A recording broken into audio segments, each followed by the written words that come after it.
Ouais, bah tu sais, j'arrive quand même à avoir pas mal de cachets avec les animations que je fais, avec les voix, tout ça. Mais en termes d'image, pour l'instant, j'ai pas grand chose non plus, quoi. J'aimerais bien avoir un peu plus d'images. Les trucs que t'as filmé toi, bah, à mon avis, c'est pas ça qui va m'apporter du boulot. Hein. Ah ouais. C'est vrai. Bon, ouais, mais quelle vidéo tu vas mettre en ligne parce que. Le matin, tu vas mettre quoi? Parce que t'as tourné beaucoup de choses quand même. Quelquefois, j'étais en pyjama, pas réveillée, dans des situations pas très confortables pour moi, donc j'aimerais bien savoir.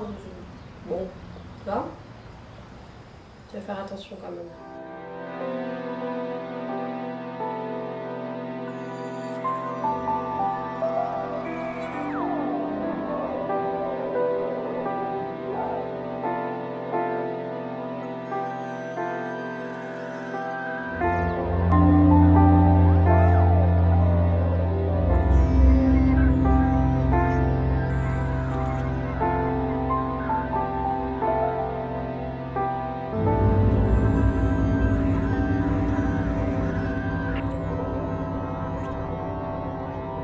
Tu es conscient que ça va être difficile quand même.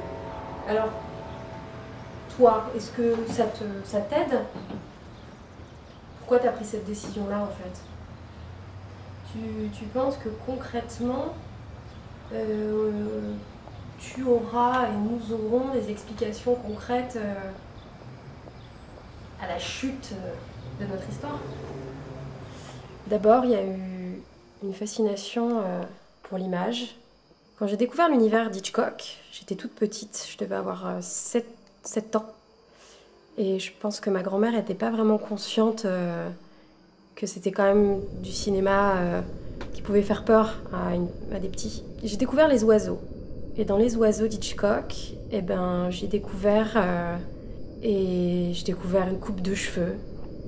Et j'ai découvert un chignon fabuleusement réalisé et une femme magnifique. Et j'ai commencé à rêver que cette femme magnifique, qui s'appelait Tippi Hedren, en fait, eh ben, c'était moi. Et j'ai demandé à ma grand-mère de me coiffer pareil, de me faire un chignon banane, comme Tippi Hedren dans Les Oiseaux. Et à partir de là, je me suis dit que cette femme qui était dans la télé, c'était une comédienne. J'ai commencé à prendre conscience de tout ça. Et un jour, peut-être que toi, tu auras cette chance-là. À l'époque, c'était sûr que j'allais avoir cette chance-là. Le chignon est plus joli en sueur froide. Hein. Ouais, mais ouais. Bah après, je grandis et je réalise que c'est plus compliqué, les premiers cours de théâtre.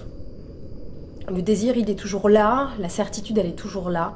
La prise de conscience, elle est un peu violente, de se rendre compte que c'est quelque chose de compliqué, de dur, un milieu difficile. Mais pourtant, je suis toujours aussi sûre. Et puis je grandis encore. Je commence à passer des auditions, des castings, à tout faire pour qu'on se souvienne de mon nom et de qui je suis. Et là, ça devient de plus en plus difficile. Le plaisir est là plus que jamais, le désir est là plus que jamais. Et puis après, il y a quelque chose que je connaissais pas quand j'étais petite. Et ben, c'est les doutes. Et quelquefois, et ben, je me revois, comme quand j'avais 8 ans, et que je me coiffais comme ça, pour faire comme la dame au cinéma.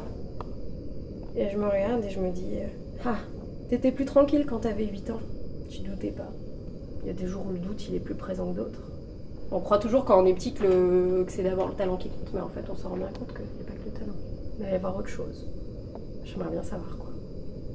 Et quelquefois, c'est plus facile de se dire qu'on n'y arrive pas parce qu'on n'a pas tenté, plutôt que de tenter et de se prendre un refus. Quand tu vas passer un casting ou une audition, tu as plus de chances de ne pas plaire ou de ne pas être prise que d'être prise. Il y a aussi un moment aussi de correspondre à quelque chose qu'on recherche à un moment donné. Est-ce que je suis dans l'air du temps? Est-ce que t'es dans l'air du temps? On peut jamais le savoir. Ça, on ne sait pas. Le mythe de croire qu'on n'y arrivera pas, qu'on n'arrivera pas à fonder une famille et que être comédien, être comédienne, être réalisateur, c'est pas un métier qui rapporte, c'est pas un métier normal, alors que si, c'en est un. Mais c'est juste que il faut prendre conscience que ça va peut-être prendre plus de temps qu'un autre métier. C'est cruel, mais c'est encore plus fort quand on y arrive. Ce qui est difficile aussi, c'est que si on n'y arrive pas, on se dit qu'on veut pas de nous, frontalement, parce que c'est notre image et c'est comme l'amour en fait.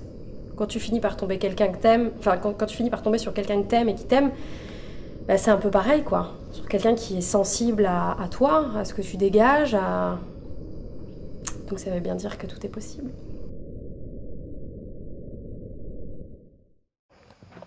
Coucou mon chéri, bah écoute, voilà, t'es au boulot.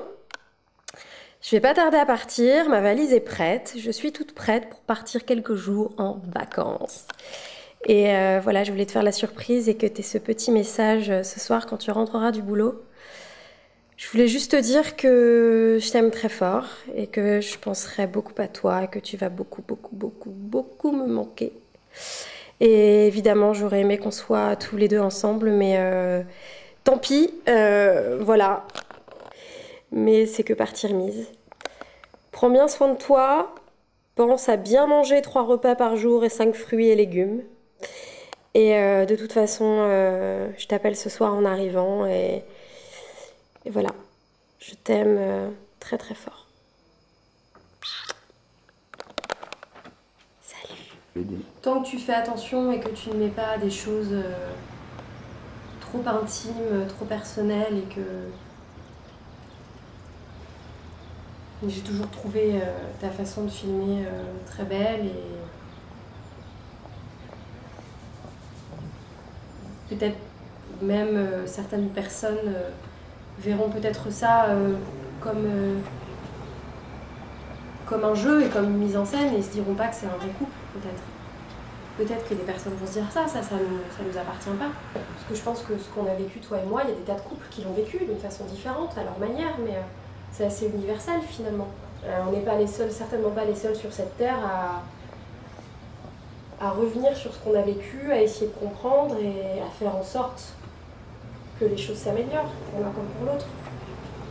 Je te trouve bien là, je te trouve bien apaisée, donc je me dis que c'est chouette et que si tu as besoin de le faire, et ça veut dire aussi que tu es content des images. Donc pour moi c'est chouette, ça veut dire que ça va peut-être un peu mieux, c'est bien. Quant aux vidéos, on verra, hein. Je les regarde et je te dirai ce que je pense.